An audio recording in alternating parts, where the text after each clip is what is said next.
Kamrup metro' বুলি ক'লে তেতিয়া 5টা ছিট। কিন্তু আমাৰ প্ৰশ্নটো হৈছে গুৱাহাটীখন হ'ল কেপিটেল, ৰাজধানী, আৰু ইয়াতে 60টা ৱাৰ্ড আছে গুৱাহাটী মহানগৰীত।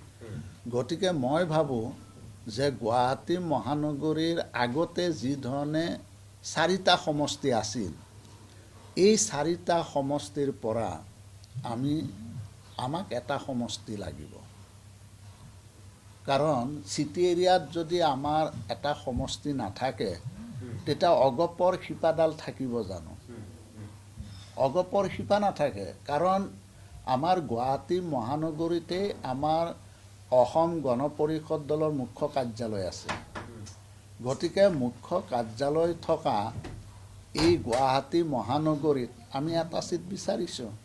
এতিয়া কামৰূপ মেট্ৰ' হিচাপে আমাৰ ডিমৰীয়াটো আমাৰ কামৰূপ মেট্ৰ' হিচাপে যদি আমাৰ ডিমৰীয়াকো দিয়ে, আমাৰ ক'বলগীয়া নাই, তাৰ বাবে আমি আদৰণি জনাম।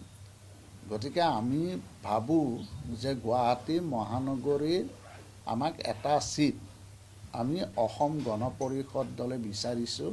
এটা ছিট আমাৰ গুৱাহাটী মহানগৰীত মই ভাবোঁ যে বিজেপি নেতৃত্বই নিশ্চয় এই ক্ষেত্ৰত সহানুভূতিৰে বিবেচনা কৰিব।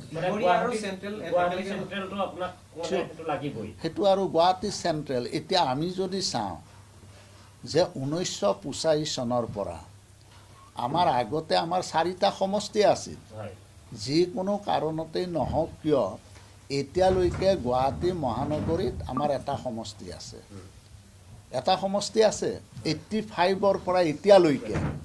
গতিকে মই ভাবোঁ যে পশ্চিম গুৱাহাটী সমষ্টি, আগতে পশ্চিম গুৱাহাটী আছিল ডিলিমিটেশ্যনৰ পিছত এইটো চেণ্ট্ৰেল গুৱাহাটী হ'ল। এতিয়া চেণ্ট্ৰেল গুৱাহাটীত আমি দেখিছোঁ যে চেণ্ট্ৰেল গুৱাহাটীত আমাৰ পশ্চিম গুৱাহাটীৰ সৰহসংখ্যক অঞ্চল আছে, 8টা ৱাৰ্ড আছে, আৰু ইফালে আমাৰ পূব গুৱাহাটীৰ পৰা 6টা ৱাৰ্ড আমাৰ পশ্চিম গুৱাহাটীত গৈছে। এতিয়া কথাটো হৈছে যে যিহেতু আমি মিত্ৰজোঁটত আছোঁ আৰু যিহেতু পশ্চিম গুৱাহাটীটো বিলুপ্তি ঘটিলেও মধ্য গুৱাহাটী আছে। এতিয়া মধ্য গুৱাহাটী সমষ্টিটো মই ভাবোঁ যে অসম গণ পৰিষদ দলৰ এতিয়াও কিন্তু দুৰ্গ। গতিকে আমাৰ য'ত দুৰ্গ, য'ত আমাৰ সংগঠনটো শক্তিশালী, য'ত আমাৰ জয়ৰ সম্ভাৱনা 200% জয়ৰ সম্ভাৱনা আছে,